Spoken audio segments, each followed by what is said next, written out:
پاکستان کے دیرینہ دوست چین کے تعاون سے ملک کا سب سے بڑا ایٹمی بجلی گھر تیار۔ چین اور پاکستان کے وزرائے اعظم پیراڈائز پوائنٹ میں کراچی نیوکلیئر پاور پروجیکٹ کے نئے یونٹ K2 کا افتتاح کریں گے۔ یہ اسلامی دنیا کا 1100 میگا واٹ بجلی پیدا کرنے والا پہلا یونٹ ہوگا۔ تقریب کی ورچوئل کوریج کراچی، اسلام آباد اور بیجنگ میں مہمان بیک وقت دیکھ سکیں گے۔ K2 اور K3 کی لاگت $9.5 ارب ہے۔ K2 گریڈ کو NTDC اور کینپ سے منسلک کر دیا گیا ہے۔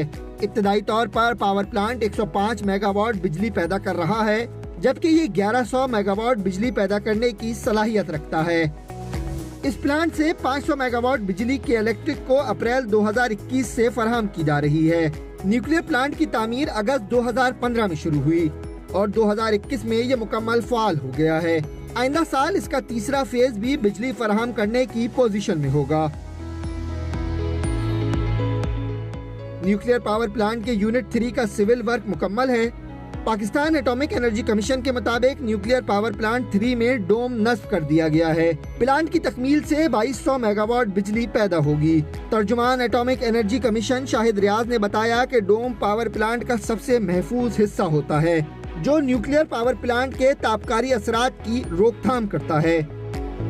پاکستان ایٹامک انرجی کمیشن کے مطابق حکومت نے 2050 تک ملک میں 40,000 میگا واٹ بجلی پیدا کرنے کا منصوبہ تیار کر رکھا ہے۔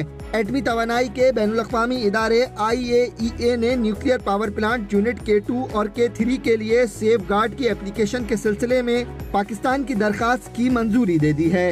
ہر ایک یونٹ 1100 میگا واٹ کا واٹر ری ایکٹرز ہے، جو چین سے حاصل کیے جا رہے ہیں۔ سابق وزیر اعظم نواز شریف نے 30 اگست 2015 کو K2 کی تعمیر اور 1 مئی 2016 کو K3 کی تعمیر شروع کی تھی۔